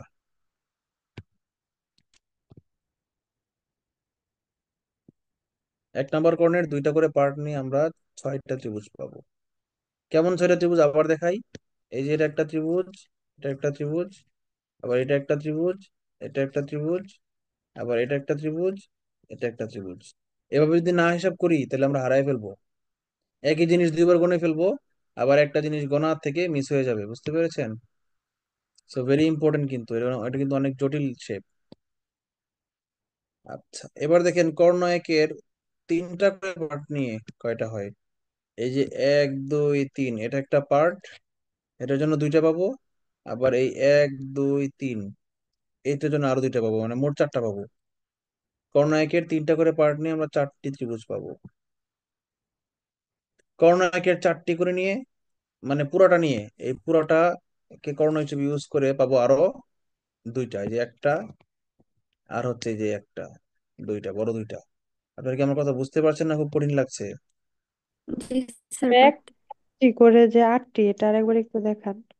একটা করে 8টা, এই যে একটা পার্ট, এটার পিছনে 1 2, আবার দেখেন 3 4 5 6 7 8। বুঝতে পারছেন এখন? জি স্যার। মজা না? স্যার একটু কঠিন কঠিন লাগতেছে। স্যার এটা তো সময় কঠিনই, সাপেক্ষ করবেন মনে কি? হচ্ছে স্যার। স্যার মেন্টাল এবিলিটির মধ্যে এই অধ্যায়টা সময় সাপেক্ষ মনে হচ্ছে। এই অধ্যায়টাই সমস্যা। না, সময়ের প্রয়োজন একটু বেশি। হ্যাঁ, এখান থেকে তো একটা বেশি কোশ্চেন আসবে না, একটা দুইটা সর্বোচ্চ দুইটা আসবে। কারণ দুইটা দুইটা আপনি পিছনে 1.5 মিনিট টাইম দিয়ে দিয়েছেন, অসুবিধা কি? 1.5 2 মিনিট টাইম দিয়ে দেন, অসুবিধা আছে? আচ্ছা, তাহলে আর কি কোনো সুযোগ আছে? 1 নাম্বার কর্ণটাকে ইউজ করে, 2 নাম্বার কর্ণটা ইউজ করা ছাড়া শুধু 1 নাম্বার কর্ণটা ইউজ করে আর কোনোভাবে ত্রিভুজ বানানো যায় কিনা? যায় না। তাহলে 1 নাম্বার কর্ণ দিয়ে বানানো গেল মোট কয়টা? 8 আর 6 14, আর 5 19টা।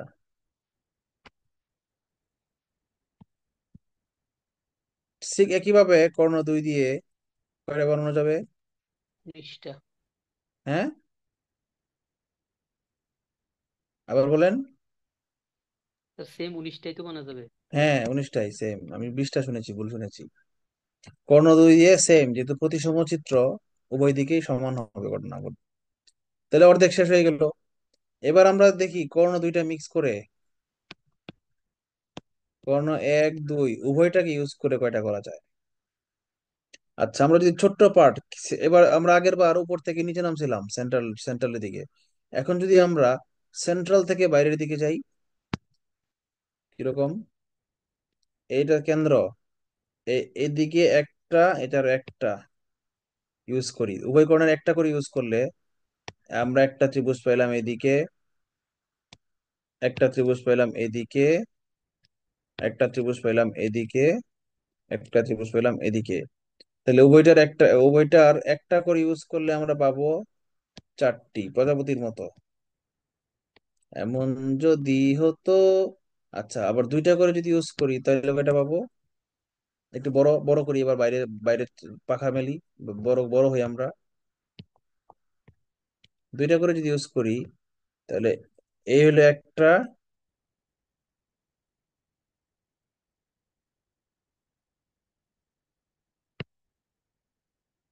দুইটা, তিনটা, চারটা। তাহলে ঠিক আছে হিসাব ঘটনা। জি স্যার। আচ্ছা, দুইটা কর্ণ ইউজ করে আরো কোনো ত্রিভুজ কি বানানো সম্ভব, যেটা আমরা আঁকি নাই?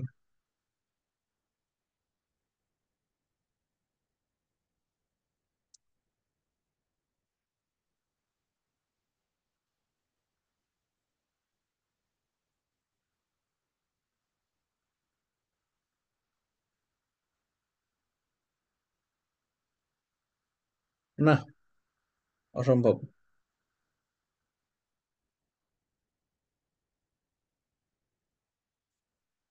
আর সম্ভব না। তাহলে মোট 46টা। স্যার অপশনে তিনটা কি করে ইউজ আছে? করে তো, স্যার তিনটা করে ইউজ করে তো স্যার চারটে আঁকা যাবে। আলার শালার কেমন লাগে কোন তো, এত কাহিনী কইরা কয় কোনোটাই নয়। তো যখন স্যার আমাদের 32টার বেশি আমরা স্যার পেয়ে গেছিলাম তখন বাদ দিতাম। স্যার স্যার শীটে আছে 48টি। কয়টা? 48টি। আর এখানে স্যার আমি তিনটি করে নিলে তো স্যার চারটি পাচ্ছি। তিনটি করে নিলে মানে? এখানে স্যার কর্ণ দুটি করে, একটি করে নিয়ে চারটি পাইছেন, মানে আবার দুটি করে নিয়ে চারটি পাইছেন। না, তিনটি করে নিয়ে চারটি, কর্ণর তিনটি করে পার্ট নিয়ে আমরা চারটি পাচ্ছি, চারটাই তো লিখেছি।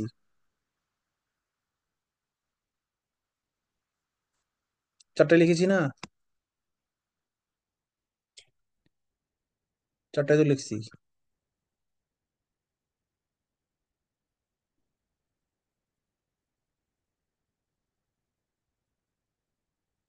স্যার সেটে আপনি যে শীটে দিচ্ছেন 48টি দিচ্ছেন সেটি। কোথায় 48টা? তাহলে আর নিশ্চয়ই আরো দুইটা আছে, আমার এই মুহূর্তে চোখে খেয়াল হচ্ছে না।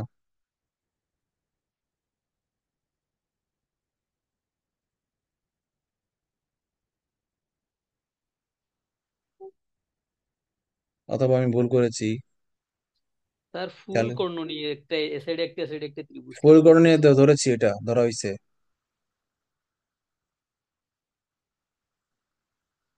আচ্ছা আমি একটু দেখি।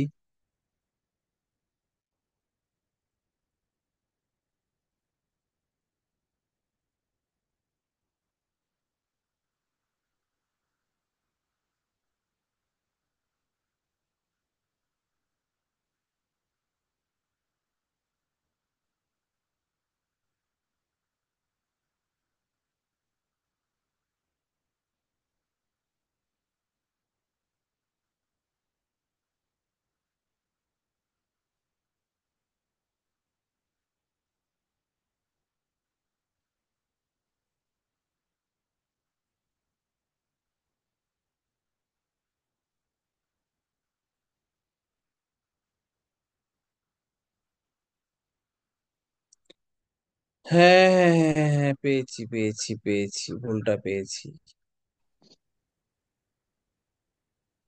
এই যে দেখেন, চারটি করে পার্ট নিয়ে, কর্ণ একের চারটি করে পার্ট নিয়ে একটা পার্ট হয়, এই যে এই পুরোটা মিলে একটা কর্ণ হয়। কিন্তু সেই একটা কর্ণের দুই দিকে তো দুইটা ত্রিভুজ হয়, ত্রিভুজ তো দুইটা। ত্রিভুজ দুইটা না? হ্যাঁ স্যার আমি হ্যাঁ স্যার আমি এটাই বলতে চাইছি স্যার, দুদিকে দুইটা হয়। হ্যাঁ, আমি পার্ট একটা হয় কিন্তু ত্রিভুজ তো দুইটা হয়, তাহলে 20টি হবে।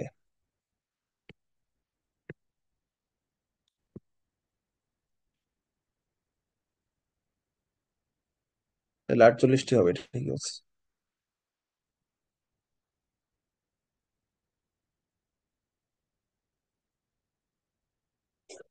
মা, মা, মা, মা, মা, লাইনে থাকেন।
হ্যালো, সরি, আম্মা ঘুমের মধ্যে চিৎকার দিয়ে উঠছিল, দুঃস্বপ্ন দেখেছি, বুঝতে পেরেছেন? আমি আমার আম্মাকে নিয়ে খুব টেনসড থাকি। আব্বু মারা যাওয়ার পরে আম্মা সবসময় খেলে আজে বাজে, প্রতিদিন রাতে আজে বাজে স্বপ্ন দেখে, মানে প্রায় চিৎকার করে ওঠে।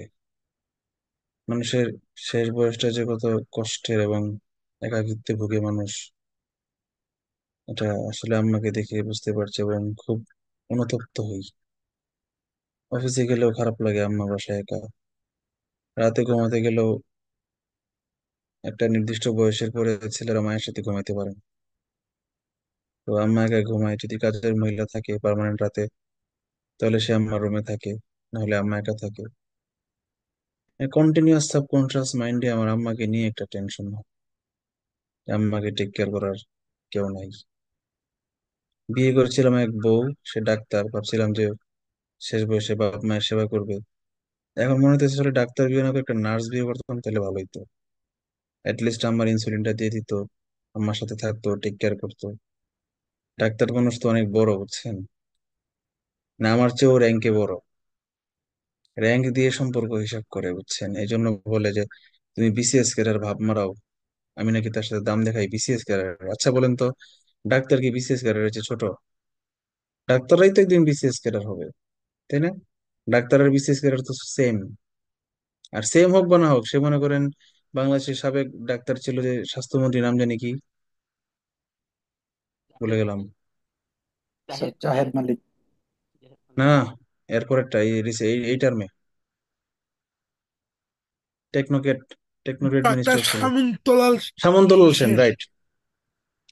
তাহলে উনি তো ডাক্তার ছিল, উনি তো কখনো পলিটিক্স করেন নাই। সামন্তলাল সেন ভালো ডাক্তার ছিলেন, প্রধানমন্ত্রী তাকে এমনি মন্ত্রী বানায় দিছে। এখন আমার বউ যদি কোনোদিন মন্ত্রীও হয়ে যায়, ডাক্তার থেকে স্বাস্থ্যমন্ত্রীও হয়ে যায়, তাহলে কি র্যাঙ্কের বিবেচনায় আমি তার চেয়ে ছোট হয়ে যাব, তাই বলে কি আমাদের মধ্যে সম্পর্ক নষ্ট হয়ে যাবে? মানে র্যাঙ্ক দিয়ে কি রিলেশন বিচার হয়? তো আসলে একটা অথর্বের সাথে সংসার করতেছি যে যে রিলেশনের মিনিং বোঝে না, হাজবেন্ড ওয়াইফের সম্পর্কের মানে বোঝে না, সে র্যাঙ্ক দিয়ে বা ফিনান্সিয়াল স্ট্যাটাস দিয়ে মানে সম্পর্ককে বিচার করতে চায়। খুব মানে দুর্ভাগ্য লাগে, আমার একটা বোনও নাই যে আমাকে টেক কেয়ার করবে। স্যার এখন উনি কি ক্যাডার? না, সে মেডিকেলে অবশ্যই স্যার, পড়ছে। অবশ্যই স্যার আপনি উপরে স্যার। আমি হলে এরকম বলবো? হুম। আমি হলে বলবো স্যার অবশ্যই আপনি র্যাঙ্ক উপরে। বুঝি নাই, কি বলবেন আপনি বলে? বলছি স্যার, এরকম হলে স্যার আপনি অবশ্যই র্যাঙ্কে উপরে। না, র্যাঙ্কে উপরে। হ্যাঁ, বিসিএস ক্যাডার হয়েছি বলে র্যাঙ্কে উপরে, এবং সে তার ধারণা হচ্ছে আমি বিসিএস ক্যাডার হয়েছি এই জন্য বুঝি তাকে আমি চাপে রাখি, বা আমার মেধার বা আমার ব্রেনের বা আমার পারফরমেন্সের দেখাই, তার সাথে গরিমা দেখাই। তা আসলে আমার ওয়াইফ তো অনার্স পাস করার দরকার ছিল না, সে আন্ডার গ্রাজুয়েট হইতো, ইন্টারমিডিয়েট হইতো, তাইলেই কি সে আমার ছোট হইতো? সাধারণত বাংলাদেশের হাজবেন্ডরা একটু বেশি শিক্ষিতই থাকতে থাকে, বা একটা মেয়ে যখন গ্রাজুয়েট হয় সে তখন তার চেয়ে একটু আপার লেভেলের হাজবেন্ডই খুঁজে, এটাই নিয়ম। এখন আমার ওয়াইফ যদি ধরেন সাপোজ ডাক্তার না হয়ে এইচএসসি পাস হইতো, আর পড়াশোনা নাই করতো ধরেন, তাহলে কি আমি তারে বলতাম তুমি যোগ্যতায় আমার কম? বা কথায় কথায় তাকে কি আমি যোগ্যতা নিয়ে খোঁটা দিতাম? তার শিক্ষাগত যোগ্যতার জন্য কি আমার রিলেশন বা আমার ফ্যামিলি আন্ডারস্ট্যান্ডিং এর ডিপেন্ড করে? তো ওর সাথে আমার ঝগড়া হইলেই বলে, তুমি বিসিএস ক্যাডারের ভাব দেখাও। মানে তখন গাটা এমন মানে জ্বালাপোড়া করে, তোমার সাথে আমার সম্পর্ক তো চাকরি দিয়া বা বেতন দিয়া টাকা দিয়া কিছু কোনো কিছু দিয়ে হয় নাই। এখন আসলে মেন্টালি আমি খুবই ডিপ্রেসড, এবং এই যে আম্মাকে নিয়ে একা থাকি। 3 বেলা ইনসুলিন, 4 বেলা ইনসুলিন দেওয়া লাগে, 3 বেলা খাওয়ার আগে আর রাতে খাওয়ার পরে 4টা ইনসুলিন দেই, আমি নিজের হাতে দিচ্ছি। তো কিন্তু যখন আমি থাকি না, যখন আমি বাইরে যাই, যদি আমি খেলতে যাই, তখন কে ইনসুলিন দেয়? অনেক প্রবলেমে আছি বুঝছেন, পার্সোনাল লাইফে খুব জটিলতার মতো দিয়ে যাচ্ছে। দোয়া করেন। সরি, টাইম নষ্ট না করি, আমরা এগিয়ে যাই। নিচে চিত্রে মোট কয়টি বর্গক্ষেত্র আছে? 38তম বিসিএস, মানে রিসেন্ট বিসিএস আসছে। আগেরটা কততম বিসিএস আসছিল? না, বিসিএস আসে না, এটা আসলে উত্তরা ব্যাংকে। বিসিএস এ তো কঠিন কোশ্চেন আসবে না মেবি। আর উত্তরা ব্যাংকে এটা আসছিল রিটেনে, মেবি 5-10 নাম্বার দিয়ে দিছিল এই একটার জন্য, এই জন্য টাইম নিয়ে এত টেনশিত হওয়ার কিছু নাই।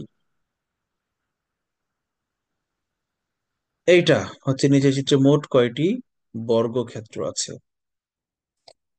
তাহলে আমরা যদি নাম দিয়ে দেই, 1 নং সারির, 2 নং সারি, 3 নং সারি, 4 নং সারি ভার্টিক্যাল, আর উপর থেকে যদি আমরা নাম দিয়ে দেই ভার্টিক্যালি, যদি দিই ক, খ, গ, ঘ, তাহলে এই ব্লকটার নাম কি হবে বলেন তো? 3-এর গ, তাই না? কেন করলাম এই কাজটা? যেন চারটা চারটা আটটার নাম দিয়েই আমি পুরা 16টা বক্সে কভার করে ফেলতে পারি। তা না হলে কি করতে হবে, আমার প্রত্যেকটা বক্সের ভিতরে নাম লিখতে হবে, 1 2 3 4 5 6 7 8 9 10 11 12 16 পর্যন্ত লিখে যেতে হবে, টাইম নষ্ট হবে। আমি টাইম বাঁচানোর জন্য এই কাজটা করলাম। যদিও আপনারা পরীক্ষার হলে এভাবে উম এই লিখে লিখে, সংখ্যা লিখে লিখে করবেন না। আমি সংখ্যাগুলো লিখছি আপনারা যারা নতুন তাদের বোঝার জন্য, কিন্তু আমি যেভাবে করি সেটা একটু আপনাদের বলি। আমি প্রথমে করি, এখানে সারি আছে 4টা, কলাম আছে 4টা, তাহলে 4 4 মোট 16টা বক্স আছে। প্রত্যেকটা বক্স এক একটা বর্গ, তাহলে সিঙ্গেল একটা করে বক্স হচ্ছে বর্গ 16টা। আমি জাস্ট 16 সংখ্যাটা খাতায় নোট লিখি, রাফ কাগজের মধ্যে। পরে দেখি দুইটা করে হয় কিনা, না দুইটা করে হরাইজন্টালি হয় না, ভার্টিক্যালি হয় না, আয়ত হয়ে যায়, বর্গ হয় না। কিন্তু 4টা করে হয়, তাহলে 4টা করে যদি হয়, তাহলে আমি হিসাব করি কিভাবে, এই একটা, দুইটা, তিনটা, চারটা, পাঁচটা, ছয়টা, সাতটা, আটটা, নয়টা, এই এই 4টা করে বক্স মিলে হচ্ছে 9টা। 16 আর 9 25। পরে আবার হিসাব করি, নয়টা করে বক্স মিলাই, যে 1 2 3, এই যে এইটা 9টা করে বক্স মিলে, একটা, দুইটা, তিনটা, চারটা। 9টা করে বক্স মিলে হচ্ছে চারটা। আবার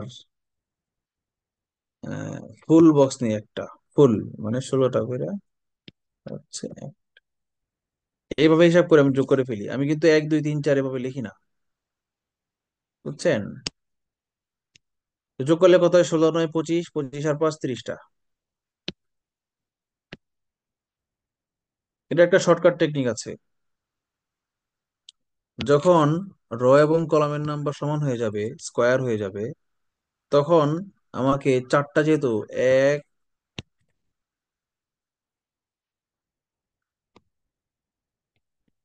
2 3 4, তখন এটা আনসার শর্টকাট। শর্টকাট কে বলেন তো? 1 square plus 2 square plus 3 square plus 4 square সমান সমান 30। এটা হচ্ছে আনসার। যদি এমন হইতো এখানে চারটা না থেকে পাঁচটা থাকতো,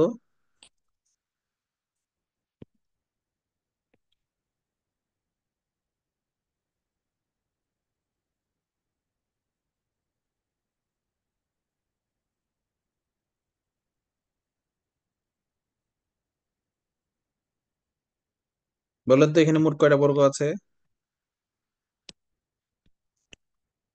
স্যার 55টা।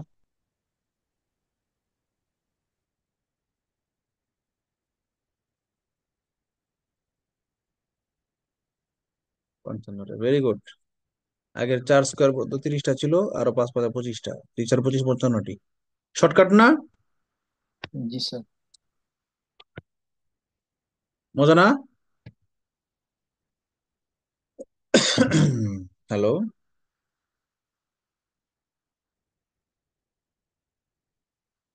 নিচে চিত্রে কতটি সংখ্যা এক বা একাধিক জ্যামিতিক চিত্রের বাইরে আছে?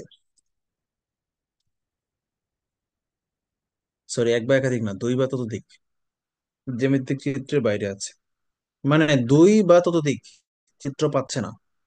2 বা 2টা বা 3টা যদি পেয়ে যায়, তাহলে সেটা আমরা আনসার হিসেবে নিব না।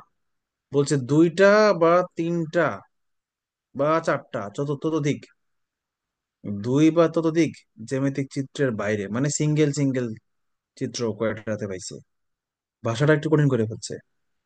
আচ্ছা, আমরা দেখি এখানে জ্যামিতিক চিত্র কয়টা আছে।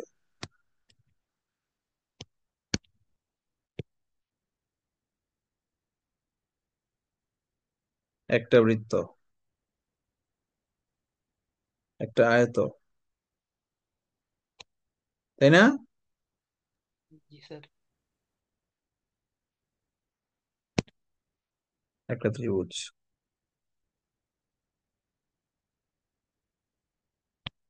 তিনটা জ্যামিতিক চিত্র আছে এখানে। তাহলে কোন সংখ্যাগুলা সিঙ্গেল একটাতে পাইছে? আমরা এক থেকে শুরু করি। সাপোজ মনে করেন এক এক কয়টা জ্যামিতিক চিত্রের মধ্যে পাইছে?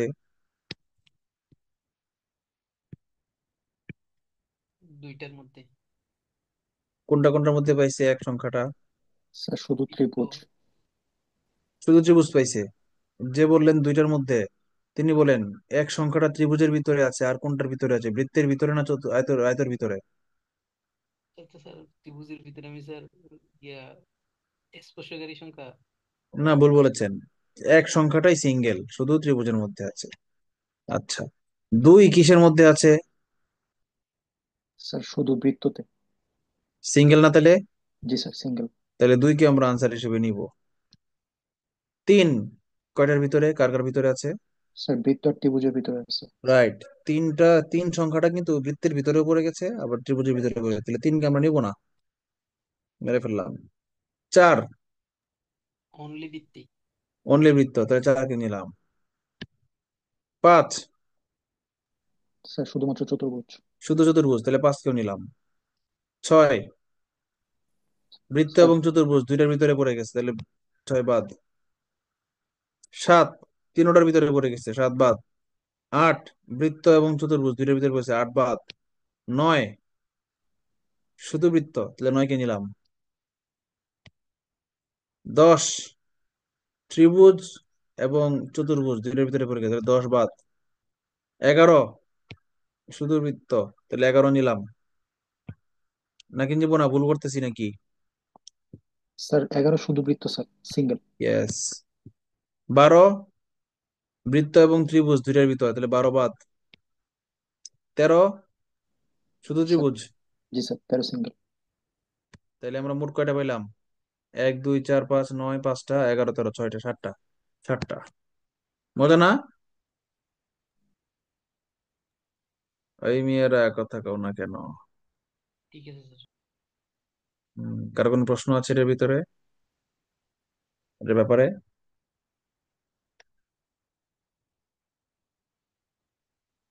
হুম। না স্যার, কোশ্চেন নেই স্যার। না স্যার, এটা ওকে। সহজ ছিল। নিচের চিত্রে মোট কয়টি বর্গক্ষেত্র আছে? এটা কিন্তু কঠিন, এইটা কিন্তু একটু ঝামেলা আছে। আচ্ছা, আমরা একটু দেখি ভালো করে চিত্রটা। এখানে আমরা দেখতে পাচ্ছি হরাইজন্টাল ভার্টিক্যাল কিছু বর্গ আছে, আবার কোনাকুনি কিছু বর্গ আছে। তাহলে আমরা যদি হরাইজন্টাল ভার্টিক্যাল গুলো খুঁজে ফেলি তাহলে সহজ হয়। আমরা যদি আগে হরাইজন্টাল ভার্টিক্যাল গুলো খুঁজে বের করি, আমরা কেন্দ্র থেকে বাইরে যাই, ছোট থেকে বড় হব, তাই না?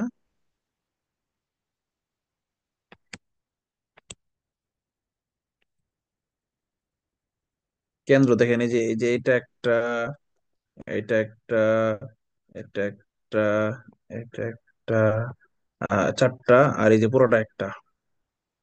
কয়টা হইলো? স্যার নীল 5টা। কালারের 5টা। আমরা এবার লাল কালারটা ইউজ করি। এটা একটা, এটা একটা, এটা একটা, এটা একটা, চারটা, আর এটা 5টা। আমার একটা। মানে প্রত্যেকটা, মানে কেন্দ্রের পরে মধ্য, মধ্যের লাল কালারের জন্য পাইছি আরো 5টা। প্রত্যেকটা বর্গের জন্য আমরা কিন্তু 5টা করে পাচ্ছি, তাই না? জি স্যার, বাহিরেরটার জন্য 5টা হবে। তাহলে বাইরের জন্য 5টা পাবো, বাইরেটা সবুজ কালার দিই।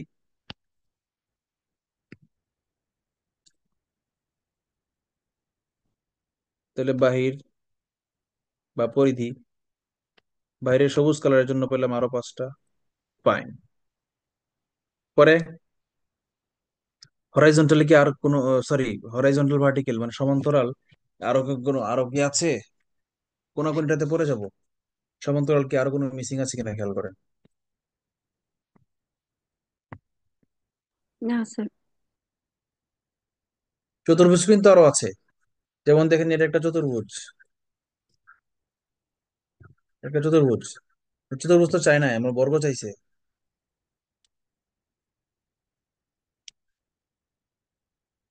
এটা একটা আয়ত হয়ে গেছে, যেন এটাকে আমরা নিচ্ছি না।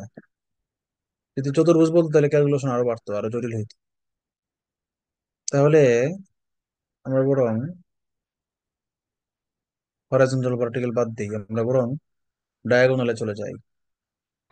ঠিক আছে, ডায়াগোনাল তো আছেই দুইটা, খুব সহজ। কর্ণ বরাবর তো আছে দুইটা, একটা হচ্ছে,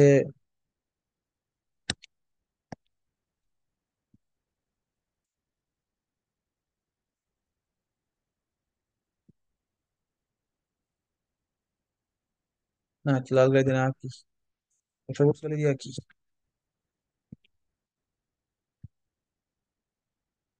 একটা হচ্ছে এইটা, এটার ভিতরে কি আরো কোনো বর্গ লুকিয়ে আছে কিনা খেয়াল করেন তো।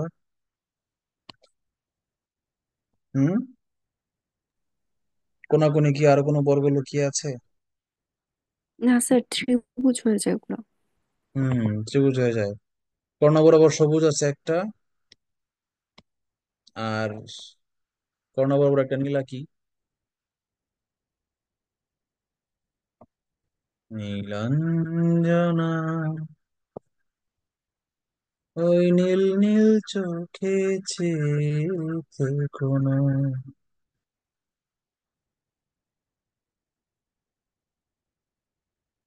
একটা।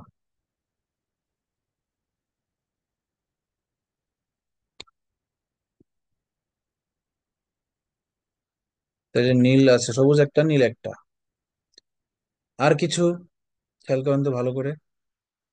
আমরা কিন্তু এটা নিছি, হ্যাঁ। এবার ভাইবেন না যে স্যার এটা তো নিলেন না। এই যে এটা কিন্তু নিছি, এই সবুজটার সাথে কিন্তু আমরা এটা নিয়ে নিছিলাম। এই চারটাও কিন্তু আমরা নিছি, মিস করিনি কিন্তু। সবুজ পাঁচটা নিছি না, বাইরের পাঁচটা। জি এই স্যার, নেওয়া পাঁচটার হয়েছে মধ্যে স্যার। কিন্তু আমরা এটা নিয়ে গেছি। আর কোনো মিসিং আছে কিনা দেখেন।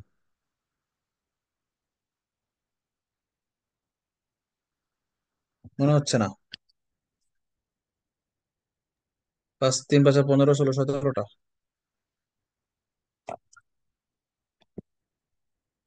সেটা কি আছে দেখেন তো, 17 আছে কিনা। হ্যাঁ স্যার। রহিম জি স্যার, উদ্দিন। 17টাই দাও। তাহলে কারো কোনো কোশ্চেন বা কনফিউশন মনে হচ্ছে এখানে, কোনো ঝামেলা মনে হচ্ছে কারো কাছে? না স্যার, ঠিক আছে।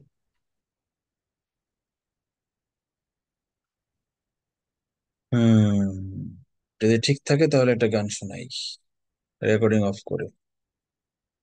কারো ইমার্জেন্সি থাকলে চলে যেতে পারো।